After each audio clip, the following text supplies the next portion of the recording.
Assalamualaikum warahmatullahi wabarakatuh. Alhamdulillahi rabbil alamin, wa bihi nasta'inu ala umurid dunya waddin. Salatu wassalamu ala asyrafil anbiya'i wal mursalin, sayyidina wa maulana Muhammadin wa ala alihi wa sahbihi ajma'in. Subhanaka la ilma lana illa ma 'allamtana innaka antal alimul hakim. Rabbi shrah li sadri wa yassir li amri wahlul 'uqdatam min lisani yafqahu qawli bijahin nabi wa ali. Alhamdulillah, puji syukur kita panjatkan kehadirat Allah Subhanahu wa taala atas limpahan segala nikmatnya kepada kita semua. Salawat beserta salam tidak lupa pula kita haturkan kepada junjungan kita Nabi Muhammad sallallahu alaihi wasallam serta para keluarga, para sahabat dan pengikut beliau hingga akhir zaman. Hadirin hadirat rahimakumullah, kita lanjutkan pengajian fikih kita, masih membahas tentang sunnah-sunnah sebelum solat. Bismillahirrahmanirrahim. Qala al-musannif al-Habib Hasan bin Ahmad bin Muhammad bin Salim al-Kaf fi kitabihi at-Taqridatis Sadidah fil Masailil Mufidah kalamil Habib Zain bin Ibrahim bin Sumid, nafa'anallahu bihima wa bi'ulumihima fid dharain amin radhiyallahu ankum. Sunanul iqamah, sunnah-sunnah yang disunnahkan ketika kita iqamah, tahu bahasa kita qomat. Yang pertama, khabdus saut bi aqalli sautil adzan. Iqamah itu sunnahnya agak sedikit lebih pelan dari adzan. Kalau adzan itu kuat, kalau iqamah agak sedikit lebih pelan dari suaranya adzan. Yang kedua, al-idraj, juga sunnah iqamah itu tidak terlalu lambat seperti adzan. Kalau adzan itu sunnahnya agak lambat, tapi kalau iqamah tidak selambatnya adzan. Yang ketiga, antakuna fi ghairi maudhi'il adzan. Iqamah sunnahnya bukan di tempat adzan, artinya berpindah di tempat yang lain. Kalau misalkan adzannya di depan, maka iqamahnya geser agak mundur ke belakang sedikit.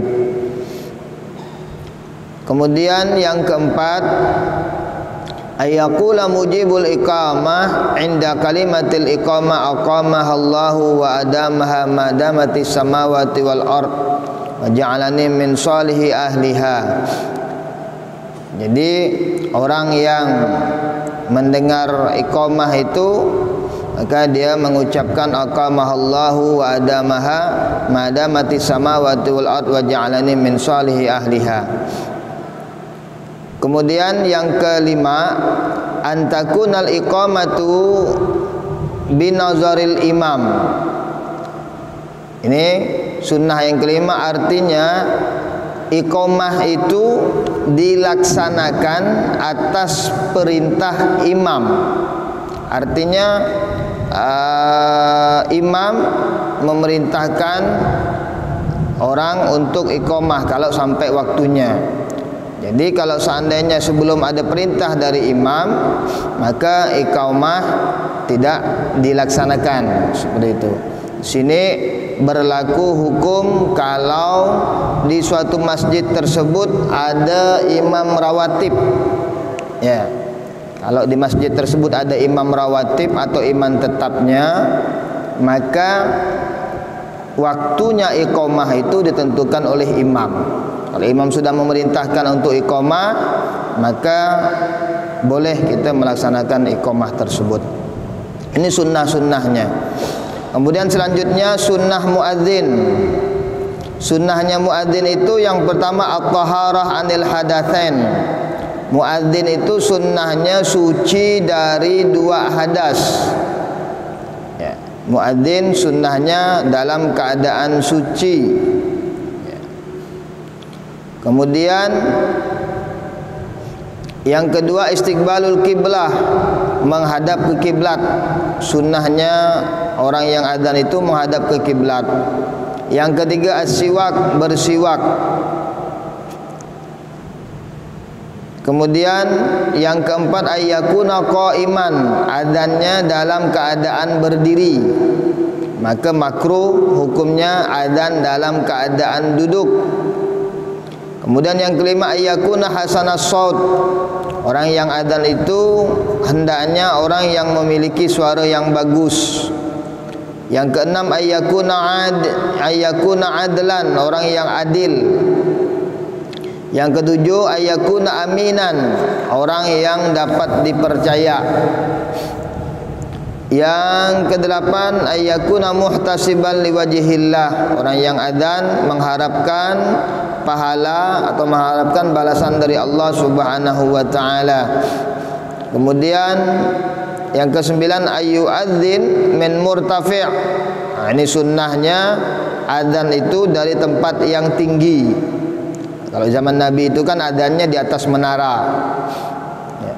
Kemudian yang ke-10, ayyakuna bi qurbil masjid, adzannya di dekat masjid. Kemudian yang ke-11, tarku raddis salam. Ketika kita adzan, seandainya ada orang memberikan salam, maka kita tidak usah menjawab. Ya, kalau kita lagi adzan, ada orang yang memberikan salam, kita tidak usah menjawab. Ya, kalau kita menjawab hukumnya makruh. Kemudian yang ke-12, tarkul masyi fihi. Ketika adzan makruh hukumnya kita sambil berjalan. Maka adzan itu dalam keadaan tetap, ya, berdiri tetap, tidak berjalan-jalan. Makruhatil adzan, makruhnya adzan. Yang pertama, at-tamtid, at-tamdid. Ini makruhnya adzan itu diantaranya adzan terlalu panjang, terlalu berlagu-lagu yang panjang, itu hukumnya makruh. Kemudian yang kedua, al-kalamu athna'a li ghairi maslahah, berbicara ketika adzan tanpa ada keperluan, ini hukumnya makruh. Kemudian yang ketiga, tarku ijabatil muadzin, tidak menjawab adzan, itu juga hukumnya makruh. Yang keempat, makruh adzan yang keempat, kaunuhu qa'idan aw raqiban illal musafir. Makruh adzan yang keempat adalah dalam keadaan duduk atau sambil berkendaraan, kecuali bagi orang yang sedang bepergian. Maka adzan dalam keadaan duduk hukumnya makruh. Kemudian yang kelima, al-khuruj minal masjid ba'dal adzan, keluar dari masjid setelah adzan, ini hukumnya makruh. Baik itu sawa'ul muadzin au ghairuhu illa lihajah, baik yang keluar itu muadzin ataupun orang lain. Jadi setelah adzan makruh hukumnya keluar dari masjid. Kemudian yang keenam, ayyakuna muttajihan li ghairi qiblah. Makruh hukumnya adzan itu tidak menghadap ke kiblat. Yang ketujuh, kaunuhu fasikan au sabiyan. Orang yang adzan itu makruh hukumnya orang yang fasik atau anak kecil.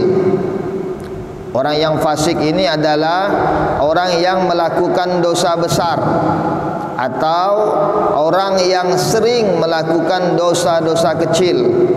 Maka itu namanya orang yang fasik. Au sabiyan, atau anak kecil. Yang dinamakan anak kecil ini adalah anak yang belum mumayyiz. Tapi kalau anak tersebut sudah mumayyiz, maka dia sudah boleh adzan. Anak yang mumayyiz adalah anak yang ketika kita ajak berdialog, dia sudah nyambung. Apa yang kita tanya dengan yang dijawabnya itu nyambung.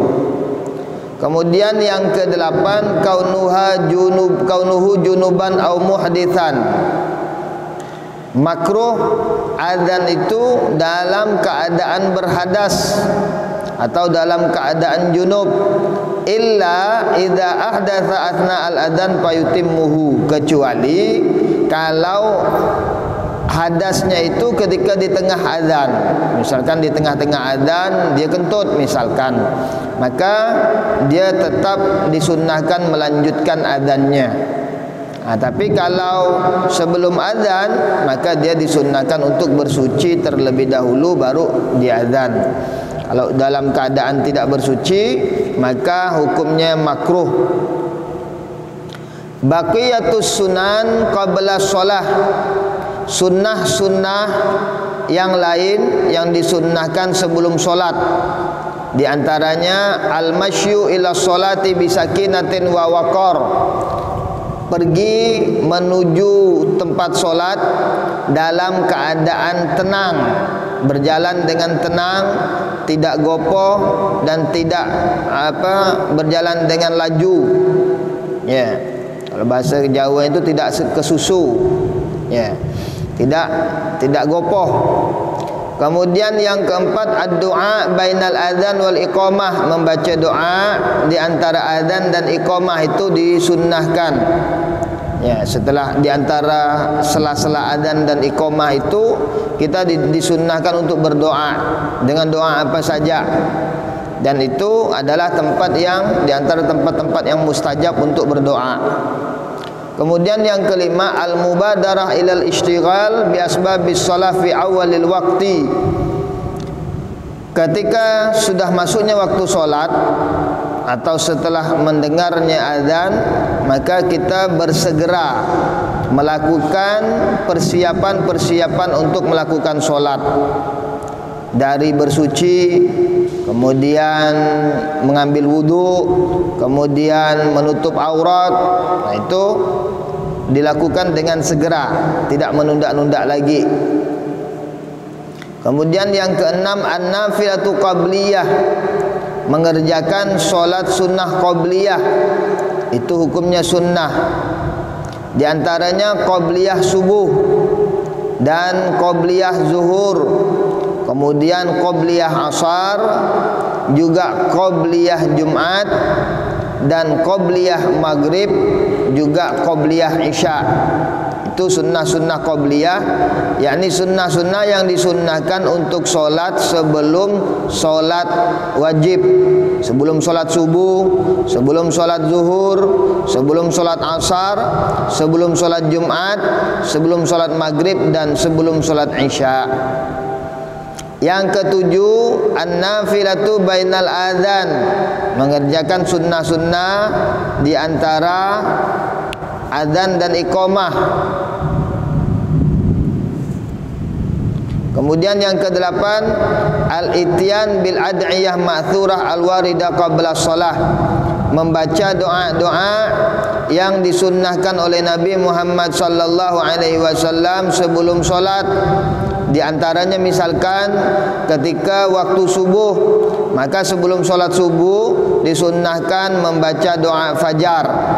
Jadi di antara adzan dan iqamah itu disunnahkan membaca doa fajar. Kemudian yang kesembilan al-ityan bi du'ail khuruj ila shalah. Yang sembilan sunnahnya itu ketika kita keluar rumah untuk pergi solat membaca doa. Allahumma inni as'aluka bihaqqis sa'ilina 'alaika wa bihaqqil gharibina ilaika wa bihaqqi mamsyaya ilaika fa inni lam akhruj asyara wala baqara wala riya'a wala sum'ah bal kharajtu ittiqa'a sakhatik wa ibtigha'a maradatik fa as'aluka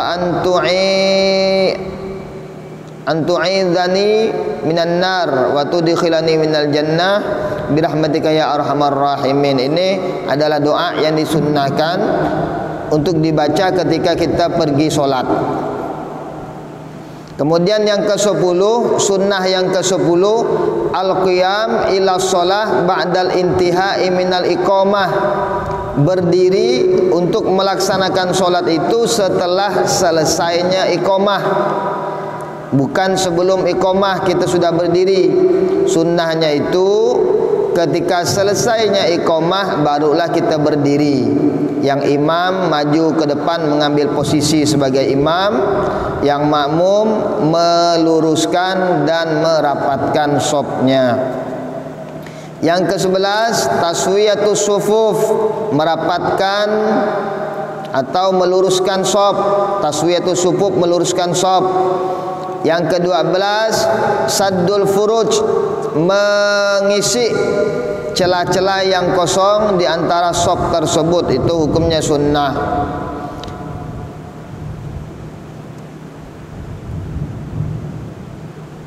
Kemudian yang ke-14 al-istish'ar man sayakunul wuquf baina yadayhi. Ya, kita merasa seolah-olah kita orang yang berdiri di belakang kita, merapat-rapatkan orang yang berdiri di antara kita tersebut.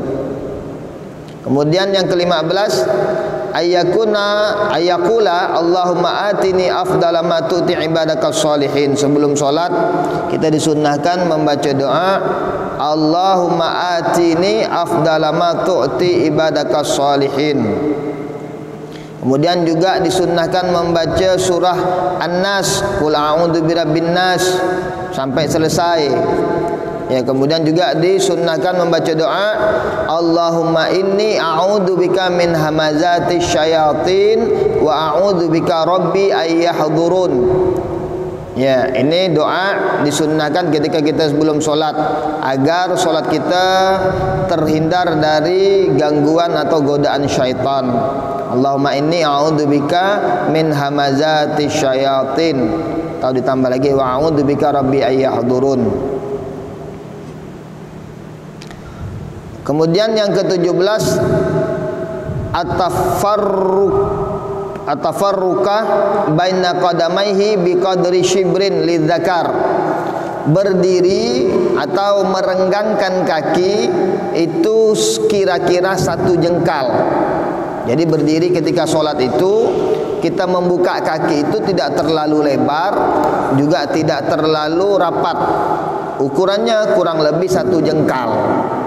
Ya, kurang lebih satu jengkal ukuran kita membuka kaki tersebut. Kemudian itu untuk laki-laki, wa ghairuhu yadummuhuma. Nah, kemudian selain laki-laki itu ada yang dengan dua kepalan seperti itu. Kemudian yang ke-18 as-siwak, bersiwak. Bersiwak sebelum sholat itu hukumnya sunnah.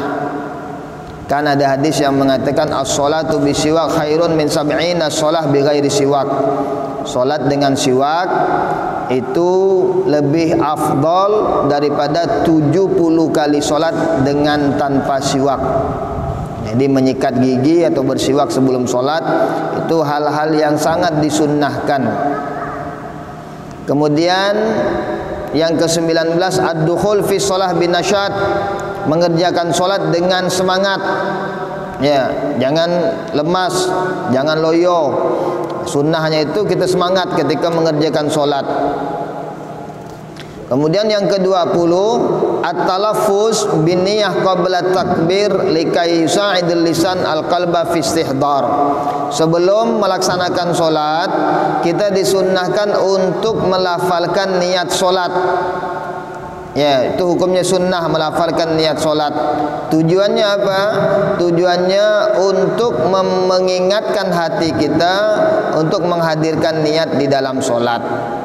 Memang niat sholat itu wajibnya di dalam hati, tapi sebelum kita takbiratul ihram sunnah untuk dilafalkan, mengucapkan usolli faradhal maghribi 3 raka'atin mustaqbilal kiblati adaan ma'muman lillahi ta'ala. Itu hukumnya sunnah. Itu hukumnya sunnah. Mungkin sampai di sini ada yang mau ditanyakan atau ada yang kurang jelas, silakan.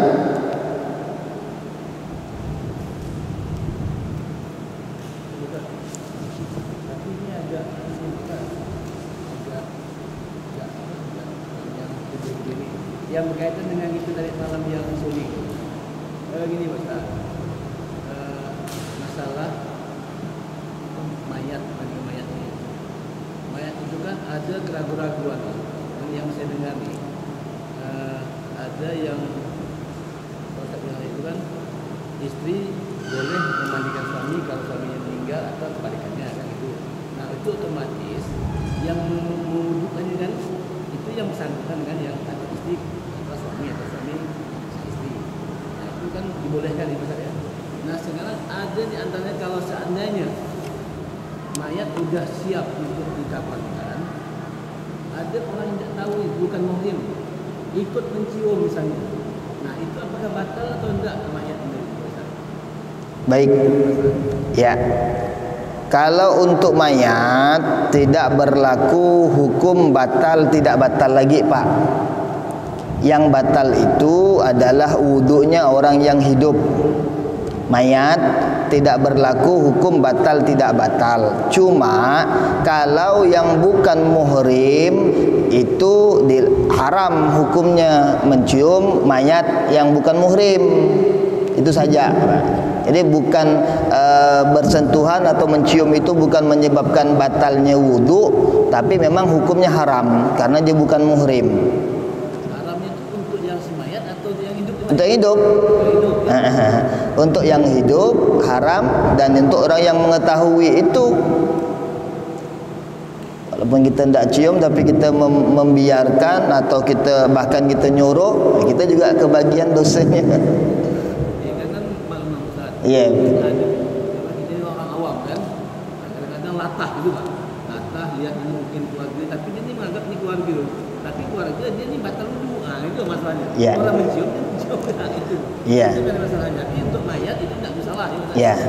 Jadi mayat itu tidak ada hukum batal tidak batalnya. Iya. Makanya walaupun misalkan dia yang mewudukan itu istri sendiri, walaupun menurut mazhab Imam Syafi'i batal bersentuhan, maka tidak batal lagi bagi mayit. Ya. Karena hukum wudu bagi mayit itu hukumnya sunnah. Ya. Ada lagi lain silakan. Assalamualaikum warahmatullahi wabarakatuh.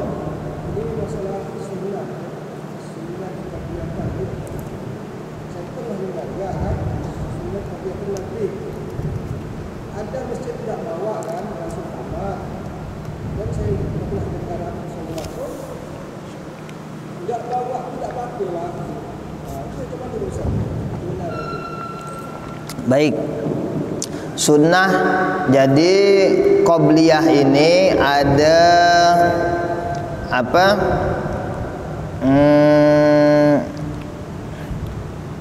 Qobliyah yang sangat disunnahkan itu. Nah, di antaranya kalau qobliyah maghrib itu memang bukan yang terlalu disunnahkan. Ya, artinya ada sunnah itu kan apa namanya ya, ab'ad dan hayat. Ya, ada sunnah-sunnah yang memang tidak pernah ditinggalkan oleh Nabi. Di antaranya itu ada sunnah-sunnah yang kadang-kadang ditinggalkan ketika beliau bepergian. Nah, di antaranya ini sholat sunnah maghrib. Sholat sunnah maghrib itu adalah sholat sunnah yang tidak terlalu disunnahkan. Maka istilahnya kalaupun seandainya kita mau meninggalkan, maka tidak apa-apa gitu. Nah, jadi secara derajat kesunnahannya itu tidak terlalu disunnahkan. Itu ya, makanya ada yang mengatakan ada yang tidak bawa gitu kan. Nah, karena posisinya itu adalah dia bukan sunnah yang sangat disunnahkan tadi itu. Ya, ada sunnah ab'ad, ada sunnah hayat gitu kan. Nah, ya. Jadi ada sunnah yang sangat disunnahkan, ada yang tidak terlalu disunnahkan. Nah, seperti zuhur. Zuhur itu kan 2 rakaat itu yang sangat disunnahkan, yang 2-nya tidak. Artinya kalau kita mau membawa 4 boleh, mau bawa 2 aja pun boleh. Sama juga asar. Mau bawa 2 rakaat boleh, yang lebih afdol bawa 4 rakaat. Seperti itu, ya. Mungkin ada lagi lain, silakan.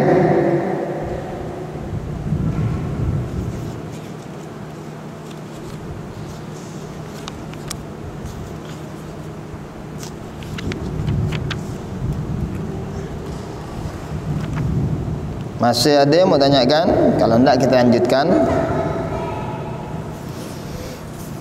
Baik, kita lanjutkan sunnah-sunnah ketika melaksanakan solat, atau sunnah-sunnah ketika solat, atau di pertengahan solat. Jadi sunnah-sunnah di pertengahan solat ini dibagi menjadi dua. Ada sunnah hayat, ada sunnah ab'ad.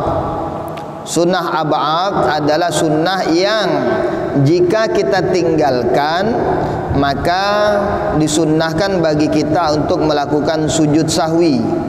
Adapun sunnah hayat tidak disunnahkan untuk sujud sahwi. Adapun sunnah ab'ad diantaranya adalah tasyahud awal, kemudian juga kunut, itu sunnah ab'ad. Yang mana kalau kita meninggalkan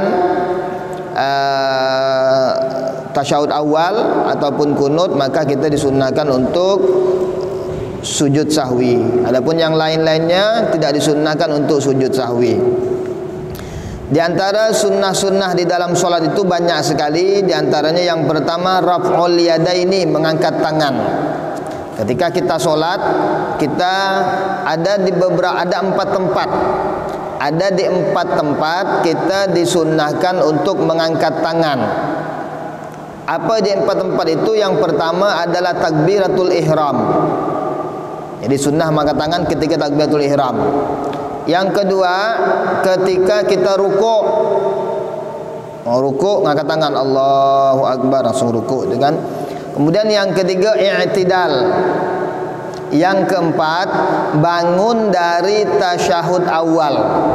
Jadi 4 tempat ini kita disunnahkan untuk mengangkat tangan. Adapun selain yang 4 ini tidak disunnahkan untuk mengangkat tangan.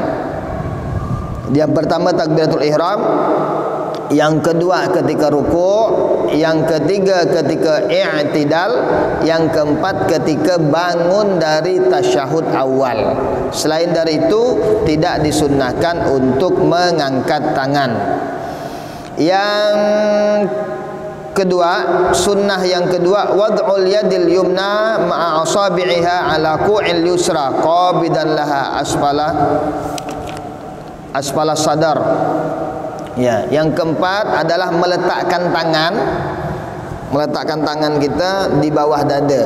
Bahasa kita qiyam. Bahasa kita qiyam, meletakkan tangan di bawah dada. Jadi caranya adalah kita menempelkan pergelangan tangan ini. Jadi tangan kanan menimpa tangan kiri pas di pergelangan. Posisinya kemudian jari telunjuk kita seperti ini, posisi seperti ini. Kemudian meletakkannya pas di bawah dada. Meletakkannya pas di bawah dada, di atas pusar.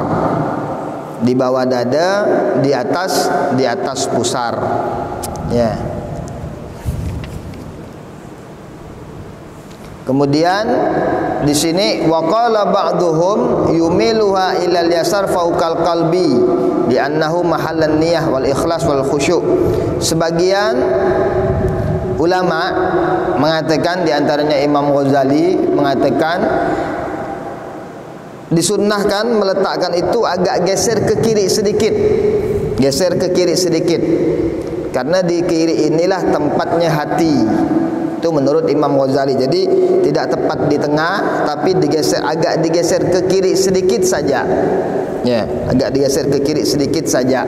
Menurut Imam Ghazali di situ tempatnya hati. Ketika kita melakukan itu, insya-Allah akan menambah kekhusyuan. Kemudian yang ketiga, an-nazar ila maudhi'is sujud. Ketika solat kita disunnahkan untuk melihat tempat sujud. Walau sholat khalfal Ka'bah, walaupun kita solatnya pas di depan Ka'bah. Tidak disunnahkan melihat Ka'bah, tapi disunnahkan melihat ke tempat sujud. Walau kita solat di depan Nabi atau di belakang Nabi, maka tetap disunnahkan untuk melihat ke tempat sujud. illa inda qawlihi illallah fayanzuru ila muhallalahu ila ayyusallam, kecuali ketika kita tasyahud akhir, ketika kita mengucapkan illallah, mengangkat telunjuk ini, maka pandangan kita disunnahkan untuk memandang telunjuk ini. Sampai kapan? Sampai kita salam. Jadi ketika kita solat dari takbiratul ihram itu disunnahkan melihat ke tempat sujud, sampai ketika kita tasyahud akhir, ketika mengucapkan illallah, kita mengangkat telunjuk, maka sunnahkan pandangan kita ditujukan ke telunjuk tersebut. Kemudian yang keempat, fathu basarihi wa adamu ta'umidihi, membuka mata di dalam solat. Di dalam solat kita disunnahkan untuk tidak menutup mata. Ya, disunnahkan untuk tidak menutup mata atau tidak solat dalam keadaan pejam. Tidak solat dalam keadaan pejam. Tapi ada juga pendapatnya Imam Ghazali mengatakan seandainya dengan pejam mata itu bisa menambah kekhusyuan, maka boleh kita untuk memejamkan mata. Misalkan kita solat nih, kalau dengan pejam mata itu lebih khusyuk, maka boleh kita untuk memejamkan mata menurut pendapatnya Imam Ghazali. Kemudian yang kelima, saktatus shalah. Yang kelima, ada tempat-tempat yang mana kita disunnahkan untuk berhenti sejenak. Ada tempat-tempat yang mana kita disunnahkan untuk berhenti sejenak. Yusannu lil musalla ayyaskuta fi salati sittata harakat. Ya, disunnahkan kita untuk berhenti sebanyak 6 harokat, 6 saktah. 6 saktah ini kurang lebih 6 detik, kurang lebih. Ya, kurang lebih 6 detik. Ya, kurang lebih 6 detik. Kapan atau di mana tempatnya itu? Yang pertama, baina takbiratul ihram wa du'ail iftitah. Di antara takbiratul ihram dan doa iftitah. Maka kita takbiratul ihram Allahu akbar, diam dulu sejenak, baru kita baca Allahu akbar kabira walhamdulillahi katsira sampai selesai. Jadi takbiratul ihram tidak langsung baca doa iftitah, sunnahnya itu diam sejenak. Diam sejenak baru kita membaca doa iftitah. Kemudian yang kedua, baina doa iftitah wa ta'awud. Selesai baca doa iftitah, kan kita disunnahkan untuk membaca ta'awudz atau a'udzubillahi minasyaitonir rajim. Jadi selesai baca iftitah itu berhenti juga sejenak lagi, diam sejenak, baru membaca a'udzubillahi minasyaitonir rajim. Kemudian selanjutnya di antara ta'awudz dengan membaca bismillah untuk membaca Al-Fatihah juga disunnahkan untuk diam sejenak. Kemudian yang keempat, di antara akhir Fatihah dengan amin juga disunnahkan untuk diam sejenak. Jadi waladhdallin, diam sejenak baru amin. Jadi tidak langsung amin, tidak. Ya, jadi diam sejenak. Ghairil maghdubi alaihim waladhdallin. Amin. Nah, seperti itu. Kurang lebih seperti itu. Kemudian baina amin wa surah, di antara amin dan surah juga disunnahkan untuk berhenti sejenak. Wa yusannu lil imam tatwiluha fi sholatil jahriyah litamakkana al ma'mum min qiraatil Fatihah. Dan disunnahkan bagi sang imam apabila solatnya itu solat yang disunnahkan untuk jahriyah atau mengeraskan suara, maka disunnahkan untuk imam agar berhenti agak lama sedikit, memberikan kesempatan makmum untuk membaca Al-Fatihah. Ini hukumnya sunnah. Ya, jadi disunnahkan bagi imam kalau solatnya itu solat jahriyah, solat maghrib, solat isya dan solat subuh, setelah membaca amin, diam sejenak, memberikan kesempatan makmum untuk membaca Al-Fatihah. Setelah itu baru imam melanjutkan membaca surah. Kemudian yang keenam baina surah war ruku'. Selesai membaca surah, diam sejenak, barulah kita ruku'. Tidak langsung selesai baca surah langsung ruku', tapi diam sejenak baru kita ruku'. Mungkin sampai di sini ada yang mau ditanyakan atau ada yang kurang jelas, silakan.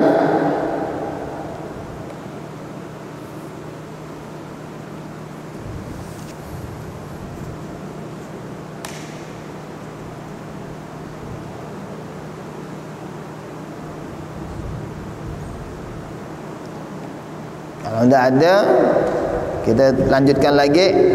Doa iftitah. Doa iftitah disunnahkan dengan 5 syarat. Jadi kalau 5 syarat ini tidak terpenuhi, maka doa iftitah tidak disunnahkan bagi kita untuk membacanya.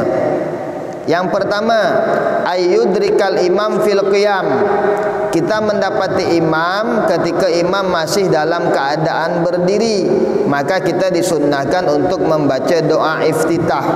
Tapi kalau kita menemui imam atau menjumpai imam sudah ruku' atau di tempat-tempat yang lain, maka doa iftitah tidak disunnahkan. Jadi kita tidak disunnahkan untuk membaca doa iftitah. Kita disunnahkan untuk membaca doa iftitah kalau kita solat ketemu imam ketika berdiri, ketika qiyam. Ya, kalau imamnya ketika ruku atau yang lain-lainnya, maka kita tidak disunnahkan untuk membaca doa iftitah. Kemudian yang kedua, ayyashra'a fit ta'awudz. Allah yashra'a fit ta'awudz. Kita belum membaca ta'awudz, tapi kalau kita sudah membaca ta'awudz, maka kesunahan iftitah gugur. Misal contoh, kita takbir Allahu Akbar, langsung baca a'udzubillahi minasyaitonirrajim, maka kesunahan iftitah itu gugur. Kita tidak disunnahkan lagi untuk membaca doa iftitah.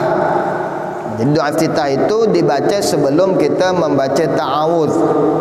Kemudian yang keempat, alla yakhafa fawata ba'dil Fatihah idza qara'ahu. Kita disunnahkan membaca doa iftitah kalau kita tidak takut ketinggalan bacaan Al-Fatihah. Tapi kalau misalkan waktunya sudah mepet atau kira-kira kita tidak sempat lagi membaca Al-Fatihah, maka doa iftitah tidak disunnahkan lagi. Yang keempat, alla takuna salata janazah. Doa iftitah tidak disunnahkan ketika solat jenazah. Tapi kalau solat-solat yang lain, baik itu solat wajib maupun solat sunnah, kita disunnahkan untuk membaca doa iftitah. Tapi kalau solat jenazah, kita tidak disunnahkan untuk membaca doa iftitah. Yang kelima, alla yakhafa khurujal waqti. Doa iftitah itu disunnahkan kita membacanya kalau kita tidak takut keluarnya waktu solat. Nah, ini bagi orang yang solatnya sudah di akhir waktu. Seandainya solatnya sudah di akhir waktu, daripada takut solatnya sudah keluar waktu, maka tidak disunnahkan untuk membaca doa iftitah. Adapun doa iftitah ini ada 3 riwayat hadis. Yang pertama, hadis riwayat Muslim. Bunyinya, wajjahtu wajhiya lilladzi fataras samawati wal arda hanifan muslima wa ma ana minal musyrikin. Inna salati wa nusuki wa mahyaya wa mamati lillahi rabbil alamin la syarika lahu wa bidzalika umirtu wa ana minal muslimin. Itu hadis riwayat Imam Muslim. Adapun yang kedua, riwayat Imam Muslim dan Imam Bukhari atau muttafaqun alaih.